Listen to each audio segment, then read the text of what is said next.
I got a solid fan base. And that's the thing too, like, I won't lie, y'all. Like, that's another thing I'll tell y'all. Like, the economy so f***ed up that, like, it's so many people going out on tour in October. My tickets as low as I can for y'all. That way it's fair for y'all and fair for me. You know, fair for everybody that got it. But I'm gonna put my tickets as low as I can for y'all, cause I know how the economy is. All right, shit ain't the best right now. Everybody don't got it. Let's catch you up on some of the things going on in the music business. YG's latest album, Just Read Up 3, sold only 8,000 copies in its first week on the charts. Just to look at some of YG's first week numbers, his My Life 400 that dropped in 2020 did 64,000 first week. I think his probably most classic body of work, My Crazy Life, back in 2014, sold 61,000 copies. So this is obviously a big drop for an artist that's had immense success representing the West Coast over the last decade. Clayco's own Big Latto recently celebrated the #1 hip hop album in the country.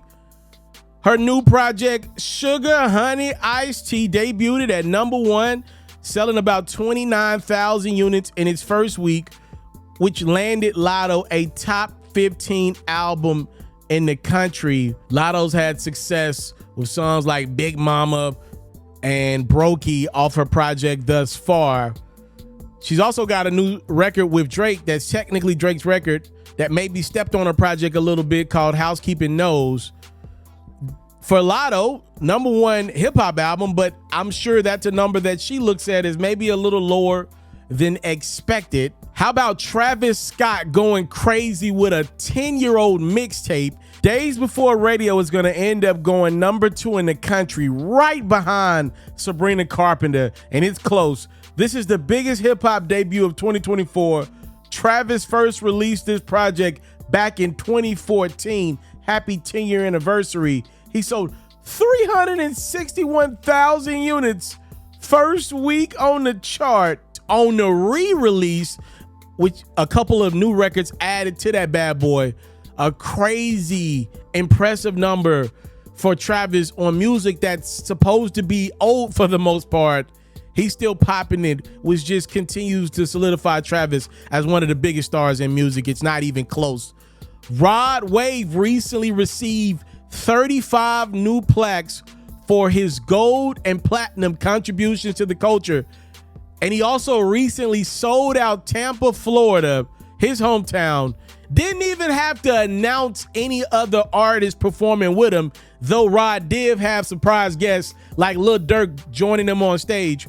Rod Wave continues to be one of the biggest arena acts in the country. Once you get out of the realm of the Drakes, the Kendricks, the Coles in hip hop, and the superstars like The Weeknd and SZA and Travis Scott, you can't name too many acts in the game today under the age of 30 that has the star power to sell out arenas like a Rod Wave. His fan base is unique. They're passionate. They love their God, and they're sad as hell. So they continue to go to these shows and support Rod Wave, who promotes a lot of sad music. So I took you all around the spectrum in music to kind of give you a big landscape. This is what we do here. This is why you're following and tuned in to your boy Ferro. Only Ferro breaks it down the way that he breaks it down, right?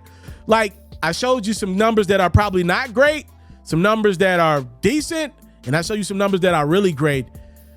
What Toosii is talking about here is the reality of not just where music is, it's where we are in our times. Bruh, Toosii is telling you some real stuff. Toosii is a successful artist who's got a cult-like following. It's bad outside, though. Toosii's no idiot. He knows that a lot of his fans are probably not doing the greatest right now because people in this country are not doing the greatest right now. When was the last time you checked the price of eggs? You probably just didn't even buy them. You probably made eggs from something else, from scratch. That's how bad it is right now, bruh.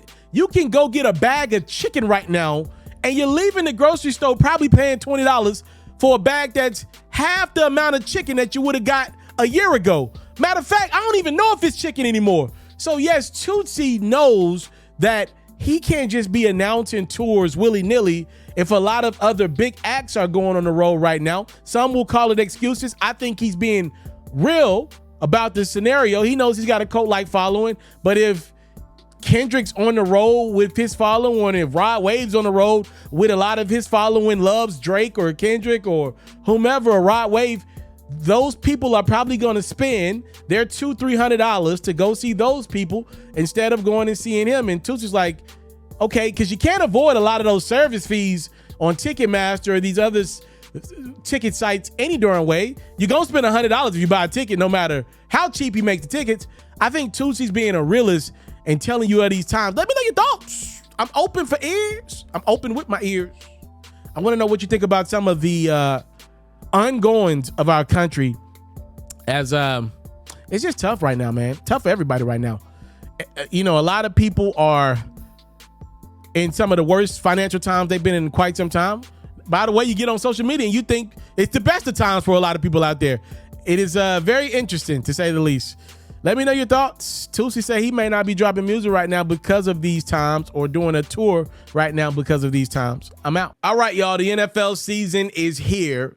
Head over to Underdog Fantasy. Use my promo code Ferro. You can already make your picks for the entire season. Here are some guys that I believe are going to have great years. If your picks are correct, you're going to win a lot of cheese. Use my promo code Ferro. Tell me when you did it. I might even give you a free copy of Madden 25 or NCAA College Football 25.